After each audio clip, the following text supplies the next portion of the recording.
नमस्कार दोस्तों, online study at home YouTube channel पर आप सभी का स्वागत है। आज का हमारा टॉपिक रहेगा राजस्थान के जनपद।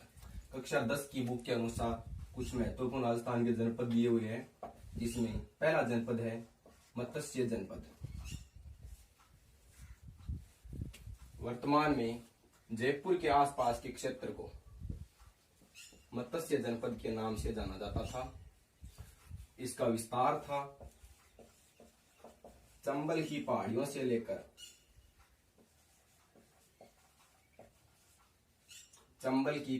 लेकर उत्तरी राजस्थान में एक नदी बहती थी जिसका नाम था सरस्वती। सरस्वती के जंगल प्रदेश तक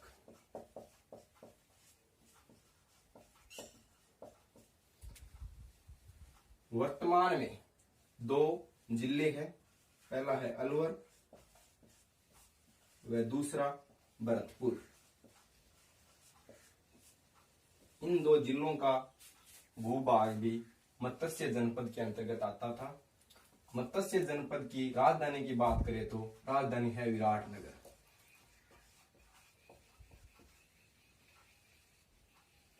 महाभारत में जब पांडवों को अज्ञातवास मिला था तो पांडवों ने अपना समय व्यतीत विराटनगर में किया था। इसको वर्तमान में विराट नाम से जाना जाता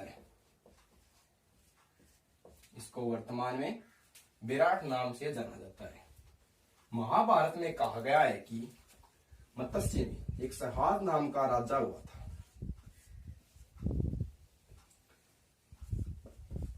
जिसने मत्स्य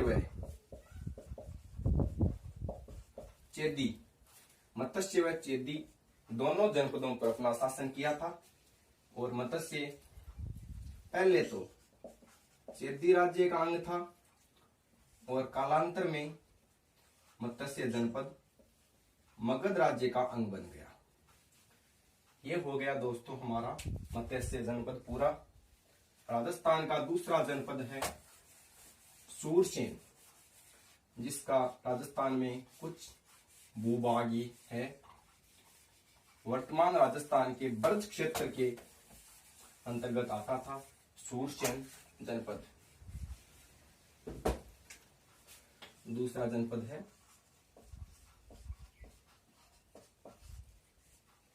सूरसेन। आधुनिक राजस्थान के ब्रज क्षेत्र को प्राचीन समय में क्या बोलते थे? सूरसेन जनपद। ये है पूर्वी राजस्थान। इसमें क्षेत्र आते थे भरतपुर, धौलपुर व करौली। इन 3 जिलों का अधिकांश भूभाग सूरसेन जनपद के अंतर्गत आता था तथा अलवर का पूर्वी भाग, अलवर का कुछ पूर्वी भाग। तो अलवर का नाम 2 बार आ गया है। अलवर एक ऐसा जिला था जो 3 जनपदों में बंटा हुआ था। अलवर का यह भूभाग मत्स्य जनपद के अंतर्गत आता था। यह भूभाग पूर्व जनपद के अंतर्गत और यह पूर्वी का भूभाग दरगाह सूरसेन जनपद के अंतर्गत आता था। सूरसेन जनपद की राजधानी की बात करें तो सूरसेन जनपद की राजधानी है मथुरा, जो वर्तमान में उत्तर प्रदेश में स्थित है। मथुरा में श्री भगवान श्री कृष्ण रहते थे। तो श्री कृष्ण का संबंध भी किससे माना जाता है? सूरसेन जनपद की। महाभारत में कहा गया है कि यहाँ पर यदुवंश का शासन था।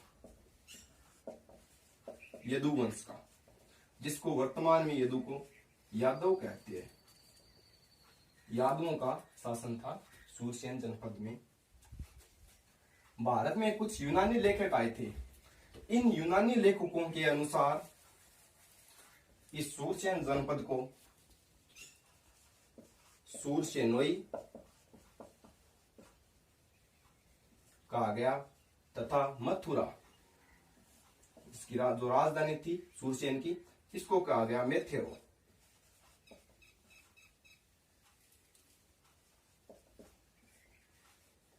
ठीक है दोस्तों, ये हो गया हमारा सूरसेन जनपद पूरा। तो तीसरे जनपद की बात करें तो तीसरा जनपद है जांगल।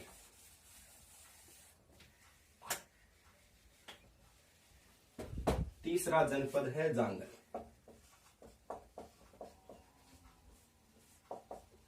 बीकानेर तथा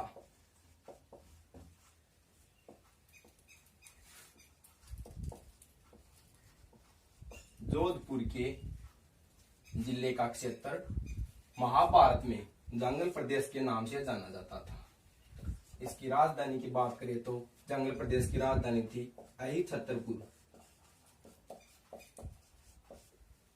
जिसको वर्तमान में नागौर नाम से जाना जाता है। जांगल प्रदेश में किसका शासन था? इस क्षेत्र में बीकानेर के राजा थे। यहाँ पर शासन था बीकानेर के राजाओं का। तो बीकानेर के राजा जांगल क्षेत्र के स्वामी होने के कारण अपने आप को जांगलधर बादशाह कहते थे और बीकानेर का राज चिन्ह भी जय जांगलधर बादशाह मिलता है। ये हो गया हमारा जांगल प्रदेश। इनका क्षेत्र यहाँ पर है, बीकानेर हो गया और ये हो गया जोधपुर। तो इधर का भूभाग जांगल जनपद के अंतर्गत आता था। चौथा जनपद है सीवी।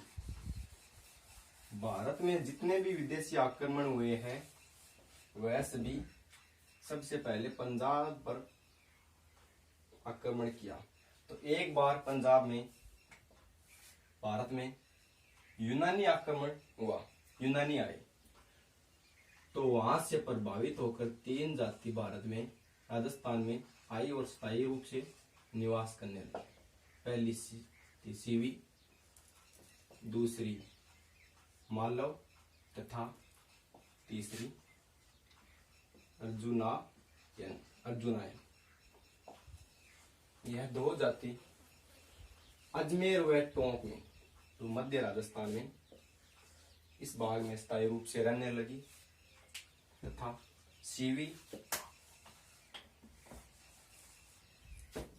जो मेवाड़ क्षेत्र में स्थायी रूप से रहने लगी।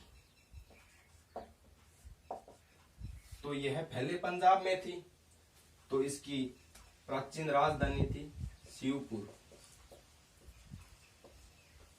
जो वर्तमान में पाकिस्तान में है। उसके बाद यूनानी आक्रमण से प्रभावित होकर सीवी जनजाति राजस्थान में आई, तो यह सीवी जाति मेवाड़ क्षेत्र में स्थायी रूप से रहने लगी।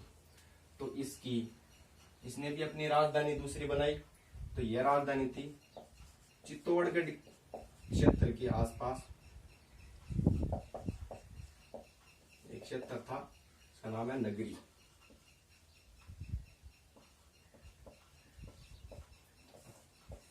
नगरी को अपनी राजधानी बनाई। इनका उल्लेख सीवी जनजाति पहले पश्चिमी क्षेत्र में थी, उसके बाद यह है दक्षिण तथा पूर्व क्षेत्र में रहने लगी। इसका उल्लेख हमें मंदसौर के पास 5 गुहा अभिलेख प्राप्त हुए हैं। गुहा लेख प्राप्त हुए हैं। इन गुहा लेखों के अनुसार सीवी जनपद का विस्तार पश्चिम से लेकर पूर्वी दक्षिणी तक था। मंदसौर मध्य प्रदेश का एक जिला है। गुहा लेख से कहते हैं, इसकी हम चर्चा करेंगे। और सीवी जातियों के कुछ मेवाड़ क्षेत्र में सिक्के भी प्राप्त हुए हैं। अब बात करते हैं हम गुहा लेख की। तो देखो दोस्तों, गुहा लेख से कहते हैं, सर्वप्रथम हम बात करते हैं अभिलेख की। अभिलेख की परिभाषा है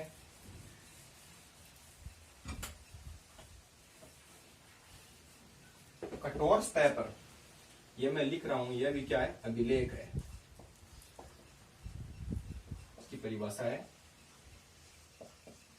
कठोर पृष्ठ पर लिखित क्या कहलाता है, अभिलेख। और गुहा अभिलेख किसे कहते हैं?